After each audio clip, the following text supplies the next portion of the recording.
लिंग पुराण में 7 गलतियां बताई है कंगाल होने की। ये गलती अगर आपने भी करी है तो जिंदगी में कितना भी पुण्य करोगे उसका फल नहीं है। आज की कथा को लिखकर रखना, शायद तुम्हारी जिंदगी संवर जाए। लिंग पुराण में 7 गलतियां बताई है व्यक्ति को बर्बाद होने की। पहली गलती है, उसमें से अगर आप स्वीकार कर रहे हैं ये गलती तो समझ लो कि गलती आपने करी है। गंगा जल तो बुलवाया टैंकर भरकर, 21,000 बेलपत्र भी समर्पित कर रहे हो। आप मंदिर के अंदर बैठ गए, दर्शन करने वाला आता रहा, किसी को अंदर प्रवेश नहीं दिया। आप गंगा जल चढ़ाते रहे, आप बेलपत्र चढ़ाते रहे, आप स्वयं पूजन करते रहे, और दूसरा व्यक्ति ना जाने किस भाव से, किस रूप में आकर भगवान की सेवा करना चाहता था। पंडित जी ने आपके चक्कर में उसको जल नहीं चढ़ाने दिया, पंडित जी ने आपके चक्कर में उसको बेलपत्र नहीं चढ़ाने दिया। पहली गलती यह हो गई कि भगवान के भक्त को भगवान से दूर कर दिया गया। अब उठा लो श्रीमद् भागवत कथा। 2 देवताओं ने गलती करी थी। एक ब्रह्मा जी ने गलती करी थी कि गाय बछड़ों का हरण कर लिया था। 1 वर्ष होने में 1 दिन था तब ब्रह्मा जी ने गाय बछड़े वापस दिए थे। दूसरी गलती इंद्र ने करी थी, जल वृष्टि करी तब भगवान कृष्ण को गोवर्धन पर्वत उठाना पड़ा। दोनों देवताओं ने गलती करी, पर भगवान कृष्ण ने इंद्र को क्षमा कर दिया पर ब्रह्मा को क्षमा नहीं करा। क्यों नहीं करा? क्योंकि इंद्र को क्षमा इसलिए करा क्योंकि इंद्र ने जब जलवृष्टि करी तो सारे ब्रजवासियों को भगवान के चरणों में लाकर छोड़ दिया। सारे ब्रजवासी गोवर्धन पर्वत के नीचे आकर बैठ गए, भगवान के चरणों में आ गए। और ब्रह्मा ने जो गलती करी वो ऐसी गलती करी कि भगवान से गाय और बछड़ों को दूर कर दिया। जो भगवान से भगत को दूर कर दे उसको शंकर कभी क्षमा नहीं कर सकता। इसलिए बर्बादी का पहला कारण आप भक्त और भगवान में दूरी बना दी। दूसरा कारण, भगवान की जब पूजन कर रहे हो, 21,000 बेलपत्र चढ़ा रहे हो, गंगा का जल चढ़ा रहे हो, चंदन चढ़ा रहे हो, अबीर चढ़ा रहे हो, गुलाल चढ़ा रहे हो, तो तुम्हारे भीतर ये अहंकार, जब तुम पूजन करके उठो तो उठते समय तुम्हारे भीतर अभिमान नहीं होना चाहिए कि मैंने जो अनुष्ठान करा उसके बराबर कोई नहीं कर सकता।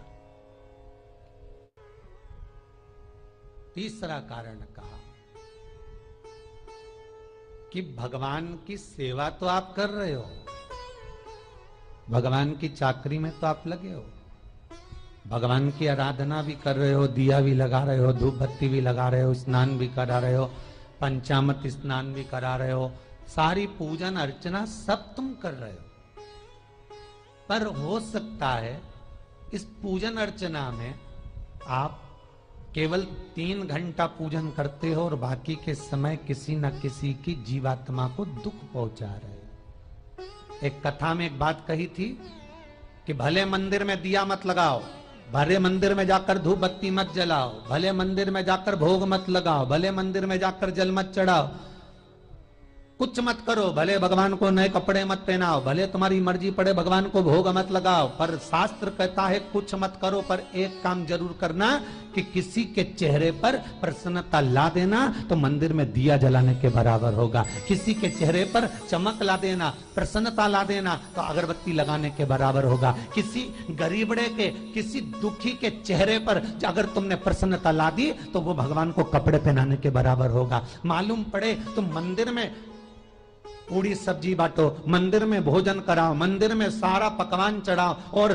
कोई तुम्हारे कारण अगर दुखी है तो तुम्हें वो सुख का भान नहीं हो सकता। तीसरा कारण है हमारा, वो सुख नहीं पी सकता। चौथा कारण है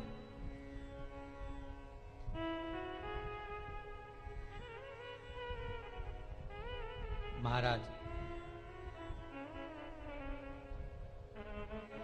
जिस मंत्र को पढ़ा जा रहा है, जिस मंत्र का स्मरण किया जा रहा है,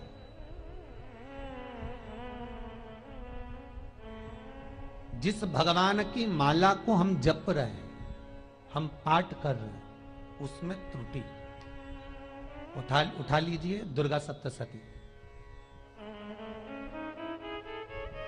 दुर्गा सप्तशती का हिंदी अनुवाद में एक थोड़ा सा दृष्टांत दिया है, आपको मालूम होगा।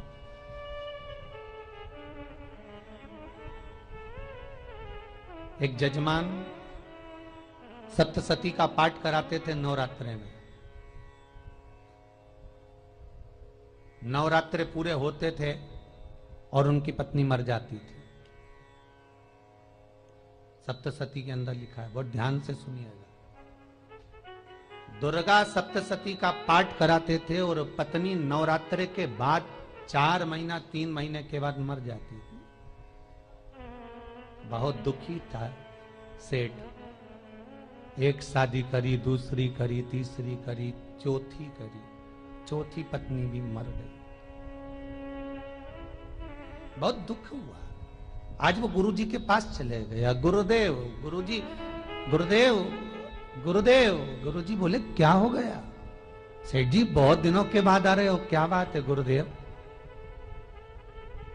मेरे को एक बात समझ में नहीं आती कि मैं नवरात्रे में सप्तशती का पाठ कराता हूं, देवी जी का यज्ञ करवाता हूं, माता रानी को चूनर पहनाता हूं, उनको सुंदर बिछुड़ी, पायल, चुनड़ी सब पहनाता हूं, कन्याओं का भोजन करवाता हूं, भंडारा करवाता हूं, जवारे बोता हूं, अखंड ज्योत लगाता हूं, पर नवरात्रि जैसी पूरी होती है उसके 2 महीने 3 महीने बाद मेरी पत्नी क्यों मर जाती है?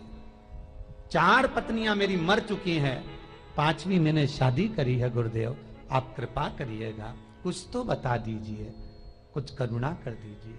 गुरुजी बोले जब तू सब कुछ अच्छा कर रहा है, जोत भी जला रहा है, कन्या भोज भी करा रहा है, चुनड़ी भी चढ़ा रहा है, भंडारा भी कर रहा है, जोत भी लगा रहा है, जवारे भी बो रहा है, माता रानी की सेवा भी कर रहा है, अखंड रात्रि व्रत कर रहा है, सब कुछ तूने करा, यज्ञ भी करा, फिर तेरी पत्नी क्यों मर सकती है? ऐसा हो ही नहीं सकता। नहीं गुरुदेव, मेरी 5वीं शादी है गुरुदेव, अब की बार आप कृपा करिए। गुरुजी ने कहा तेरे पंडित जी को अनुष्ठान पर बुला, मैं कमरे में बैठकर सुनूंगा सप्तशती का पाठ, तब मैं ध्यान करूंगा। गुरुजी अंदर के कमरे में जाकर बैठ गए, ब्राह्मण पाठ करना प्रारंभ करा और ब्राह्मण ने पाठ करना प्रारंभ करा। उसमें एक शब्द आ गया, भार्यंतु बक्षंतु, भार्यंतु बक्षंतु। उसमें बोलना था भय पीड़ा को, हे जगत जननी तू भक्षण कर जा, पर ब्राह्मण बोलता था भार्या तू भक्षंतु, मेरी पत्नी को, मेरी भार्या को तू भक्षण कर दे। पंडित जी जैसे ही बोले गुरुजी बाहर निकल कर आ गए। पंडित जी को रोका, रुकिए गुरुदेव, आप हर साल अनुष्ठान कर रहे हो जजमान के यहाँ और बोल देते हो भार्यंतु भक्षंतु, हे देवी तू मेरी पत्नी को खा जा, तो माँ हर बार उस पत्नी को निगल जाती है। निवेदन है, शब्द सुधार लीजिए, शब्द ठीक है। चौथा कारण है कि आप जो पाठ कर रहे हो, आप जो पूजन कर रहे हो, आप जो अनुष्ठान कर रहे हो, उसमें कुछ ना कुछ गलती जरूर हो रही है। ये चौथा कारण है।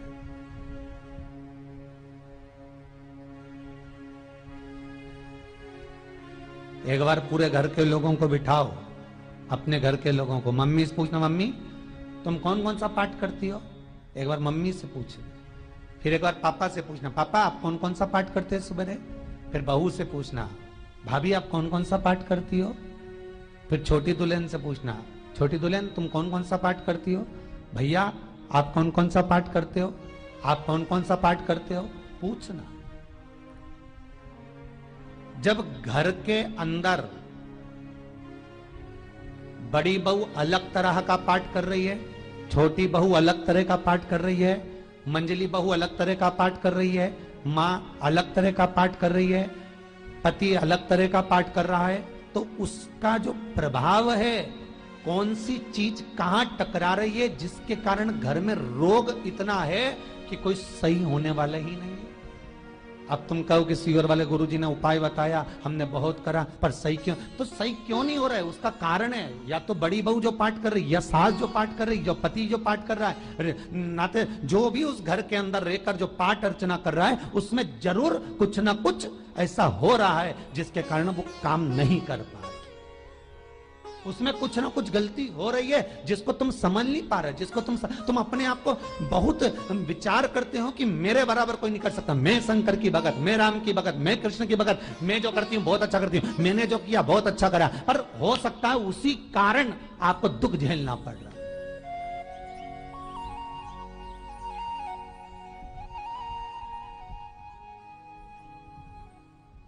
उसी के कारण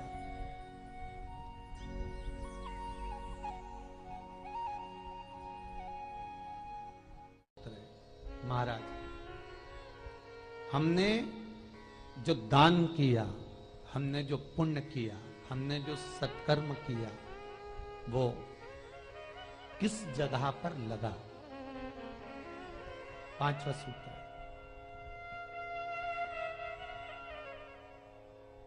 जो आप दान कर रहे हो, जो आप पुण्य कर रहे हो, सत्कर्म कर रहे हो, वो किस जगह पर लगा? ये पांचवा सूत्र। फिर निवेदन करेंगे, गाय, बेटी और लक्ष्मी 50 बार विचार करना, तब किसी को देना। बेटी किसी ऐसे को मत ब्याह देना जो जुआ खेलता हो, मदिरापान करता हो, मांसाहार करता हो, वेश्यावृत्ति करता हो। वो बेटी का सम्मान नहीं करेगा। बेटी रोएगी तो कन्यादान करने वाले को रोना पड़ेगा। दूसरे नंबर पर गौ माता, गाय ऐसे ब्राह्मण को दान मत देना कि ब्राह्मण के घर में खुद रहने की जगह नहीं और गाय को ले जाकर तुमने दे दिया और उस ब्राह्मण ने जब तक दूध दिया बांध कर रखा, एक तगाड़ी बाल्टी साड़ी के चक्कर में ले लिया, सोने के सींग के चक्कर में ले लिया और बाद में वही गाय कसाई के हाथ में बिक गई और कसाई ने काटा तो बद्दुआ तुमको लगी। बेटी, गाय और लक्ष्मी, पैसा भी किसी ऐसे भिखारी के कटोरे में मत दान देना कि जिसने ले जाकर मदिरापान में लगा दिया, जुए में लगा दिया, वेश्यावृत्ति में लगा दिया। अगर जिस भिखारी के कटोरे में पैसा दिया उसने शाम को ले जाकर मदिरापान में, जुए में लगा दिया, तो लक्ष्मी रोती है कि तूने मुझे गलत जगह पर दिया है, इसलिए अब तुझे रोना पड़ेगा। तब व्यक्ति को रोना पड़ता है, फिर व्यक्ति रोता है। गाय, बेटी और लक्ष्मी 50 बार विचार करो, क्या सही जगह पर दे रहे हो? और अच्छी जगह पर दोगे तो संपदा भी बढ़ती है, सुख आता है। अगर बेटी सुखी रहेगी तो मायके के लोग सुखी रहेंगे, गौ माता सुखी रहेगी तो संसार सुखी रहेगा। और आपने जो धन दिया, आपने जो पैसा दिया किसी भिखारी के कटोरे में, अगर उसने गलत जगह पर लगाया तो रोना तुमको पड़ेगा। किसी आजकल के भिक्षुकों को अगर रोटी दे दो तो लेते ही नहीं, आटा दो तो नहीं लेते।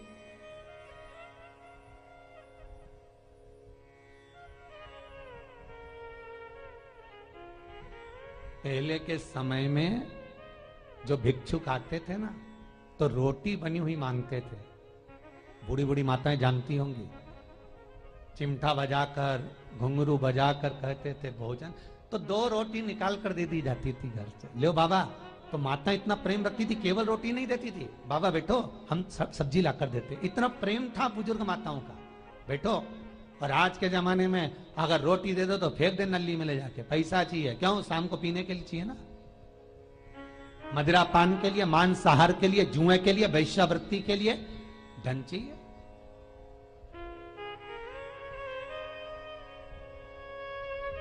भोपाल के और इंदौर के, इंदौर का राजवाड़ा चौराया और भोपाल का लाल घाटी चौराया, इन दोनों चौराहे पर इतने से बच्चे लोग भीख मांगते हैं और उनकी माताएं और उनके पिता रोड के किनारे पर चिलम लगाते बैठे रहते हैं, पांव लंबे करके पड़े हैं और ये कमा कमा के उनको दे रहे हैं। और धन्य हैं ऐसे लोग जो उनको दान भी दे देते हैं। जिसको जरूरत है उस तक कुछ नहीं पहुंचता। अभी भी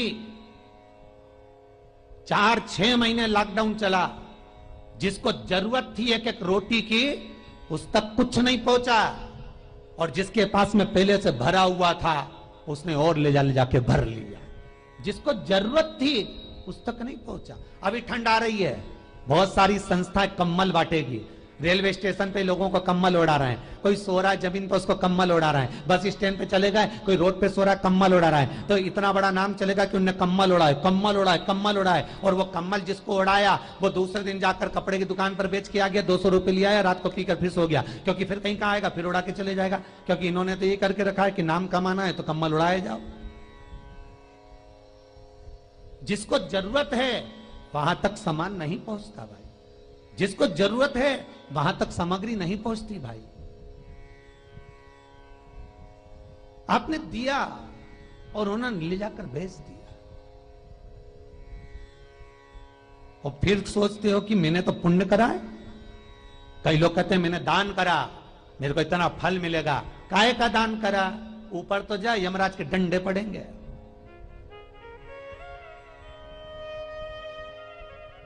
रेल में, ट्रेन में आप बैठ जाओ, रिजर्वेशन कोच में छोटे छोटे लड़के आते हैं, अपना कपड़ा उतारते हैं।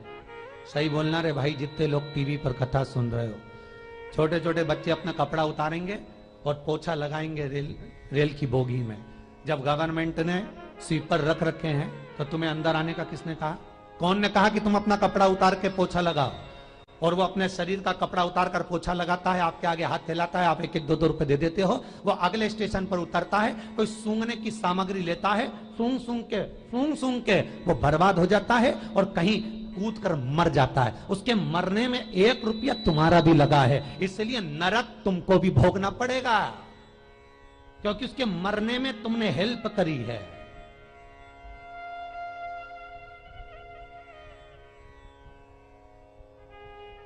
तुमने तो रुपया दिया था भोजन करने के लिए, उसने कोई सूंघने की सामग्री ले ली और सूंघ सूंघ के नशे में मर गया।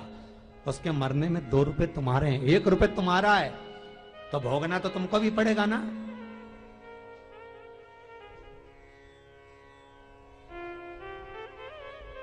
कई अच्छी जगह लगाओ, सत्कर्म की ओर लगाओ, तो सुख का आनंद कुछ और ही होगा, सुख का आनंद कुछ और ही प्राप्त होगा। हमारा धर्म, हमारा पुण्य, हमारा सत्कर्म। 5वां कारण अपनी पुस्तिका में लिखकर रखना, तुम्हारे दुख का 5वां कारण क्या है। क्यों तुम करोड़पति से रोड़पति बन गए? तुम्हारे यहां पर 4-4, 5-5 गाड़ी थी, खूब वैभव था, खूब धन था, फैक्ट्रियां चल रही थी, सत्ताएं चल रही थी, खूब सत्ताएं थी, खूब वैभव था, खूब धन था, पर कुछ भी नहीं, सब धरा की धरा रह गए सारा, कोई वैभव बचा ही नहीं। बड़े भावपूर्ण भगत वो कहे, गुरुजी हम बड़े दुखी हैं, बड़े कष्ट में। हमने कहा कष्ट का कारण कुछ ना कुछ जरूर होगा, दुख का कारण जरूर कुछ ना कुछ होता है। कहने लगे गुरुजी हमारी तो जीनिंग चलती थी, खूब फैक्ट्रियां चलती थी, इतना जीनिंग फैक्ट्रियां थी, इतना चलता था,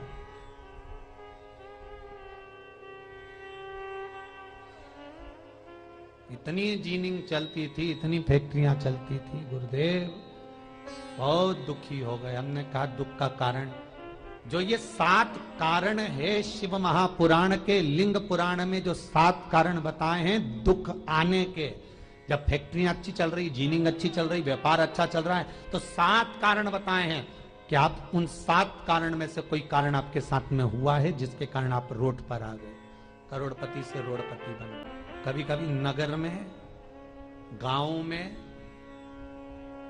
सभी का व्यापार एक साथ समाप्त हो जाता है। कभी कभी गांव में, नगर में सबका व्यापार एक साथ समाप्त हो जाता है, सबका व्यापार एक साथ ही खल्लास हो जाता है, समाप्त, सभी कर्जे में हो जाते हैं। तो समझ लेना कि उस गांव के खेड़े का देव महादेव, उस गांव का खेड़ापति भगवान शंकर, उस गांव का शिव जरूर रुष्ट हुआ है, जरूर रुष्ट हुआ।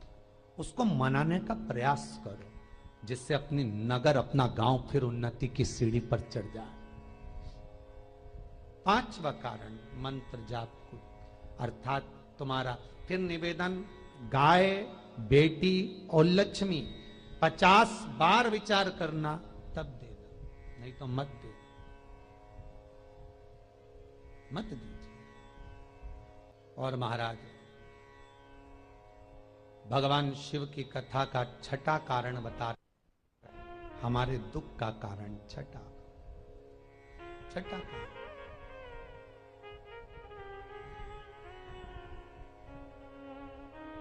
आदर सम्मान में कमी।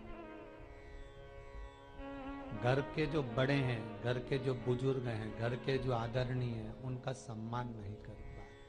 सुंदर कहा, जिस घर में माँ बाप की इज्जत नहीं होती, उस घर में देखना कभी बरकत नहीं होती। छठा कारण है सम्मान, सत्कार, आदर ना हो। जब धन। सातवां कारण,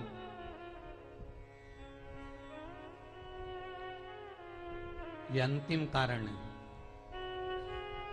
जितने लोग कर्जे में, लदालू में, जितने लोग दुखी हैं, जितने लोग तकलीफ में, आज की कथा को बहुत दिल से सुनना, अपनी गलती को जरूर छांटना।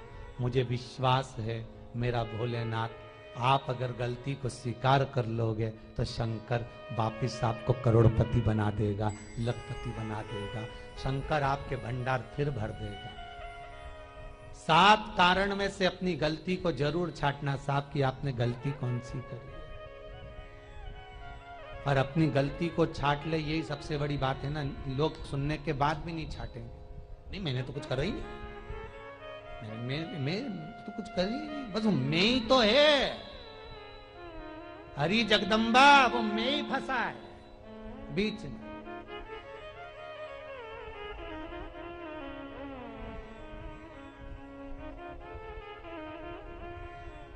सातवां कारण, महाराज, किसी का बेकार धन हमारे घर में आ जाए। एक कथा बहुत सुंदर है। एक गांव में एक व्यक्ति रहता था, खूब अच्छी कमाई करता था। पत्नी ने कहा, तुम्हारे पास कमाई अच्छी हो रही है, तो ये पैसा तो कोई चुरा के ले गया तो पति बोला, क्या करना चाहिए? तो एक काम करता हूं, बाजार से कोड़ियां खरीद लेता हूं। कोड़ियां जानते हो, वो ऐसे बच्चे लोग खेलते हैं, कोड़ी खरीद लाता हूं। अब गांव का व्यक्ति रोज कोड़ियां खरीद के लाए। उनके यहाँ बोरे पे बोरे भरा गए, बारदान पर बारदान भरा गए, पूरा कमरा कोड़ियों से भरा गया। एक दिन राजा बीमार पड़ गया। राजा बीमार पड़ा तो राजा को वेदों ने, डॉक्टरों ने कह दिया, इसका एक ही इलाज है, कोड़ियां लाई जाए, कोड़ियों को जलाकर राख बनाई जाए, वो राख राजा के शरीर पर मली जाए। राजा के शरीर पर जब राख को मलेंगे तो राजा ठीक हो जाएगा। राजा ने अपने दूतों से कहा, जाओ नगर में कोड़ियां देखो। राजभवन में देखा तो कोड़ी नहीं थी, बाजार में देखा तो कोड़ी नहीं थी, सारा मार्केट घूम लिया, चारों तरफ के राज्य देख लिया, कोड़ी नहीं मिली। राजा ने दूतों से पूछा, बात क्या है? दूतों ने बाजार वालों से पूछा, भैया कोड़ियां क्यों नहीं है? तो बाजार के व्यापारी बोले, महाराज सुबेरे सुबेरे एक गांव का व्यक्ति आता है, सारी कोड़ियां खरीद कर ले जाता। सारी कोड़ियां? हाँ। उसका पता दो। दुकान वालों ने पता दिया, वो वहां पहुंच गया, उसको डराया। राजा के दूतों ने, तेरे पास कोड़ियां हैं? हाँ, पर मैंने अपने पैसे से खरीदी है, फ्री की नहीं है, खूब खर्चा कर कर मैंने कोड़ियां जोड़ी हैं। राजा बीमार पड़ा है, कोड़ियां ला के दे। उसने मना करा, दूतों ने डराया, ठीक है लो। उन्होंने बारदान खोल लिया, झोला खोल लिया, बैग खोल लिया। राजा के दूतों ने बैग खोला। वो गांव का व्यक्ति एक थाली में कोड़ियां लाता, उस पर हाथ फेरता और झोले में डालता जाता, फिर भर कर लाता, फिर हाथ फेरता, फिर झोले में डालता।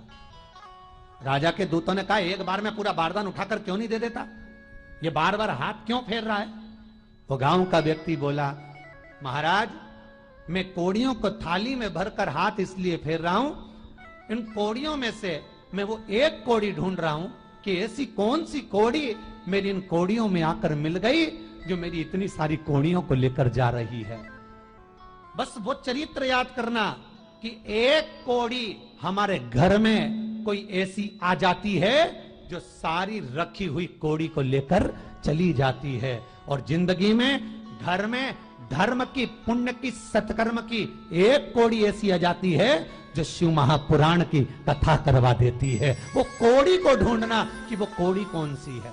जो अच्छा काम करवा रही है अच्छी कोड़ी आई होगी, सत्कर्म करवा रही है अच्छी कोड़ी आई होगी। और मालूम पड़े एक कोड़ी ऐसी आ गई जो डॉक्टरों में भरवा रही है, सारा की सारा धन मेडिकलों में लगवा रही है, पुलिस में लगवा रही है, कहीं गलत जगह पर लगवा रही है, कहीं एक्सीडेंट में लगवा रही है। जो कोड़ी गलत जगह पर धन को लेकर जा रही है, समझ लेना कि वो कोड़ी बेकार आ गई जो सारा का सारा बर्बाद करने में लगी हुई है। उस कोड़ी को पहचानो कि वो कोड़ी कौन सी है। सातवां कारण शिव महापुराण का, लिंग पुराण का लिख कर रखना कि एक कोड़ी ढूंढना कि वो कोड़ी कौन सी घर में आ गई जो हमें बर्बाद कर कर चली गई है। तो कोड़ी को ढूंढिए, वो रुपये को ढूंढिए, वो 1 रुपया कौन सा आ गया, वो धन कौन सा आ गया जो हमें बर्बाद कर गया, कैसा आया।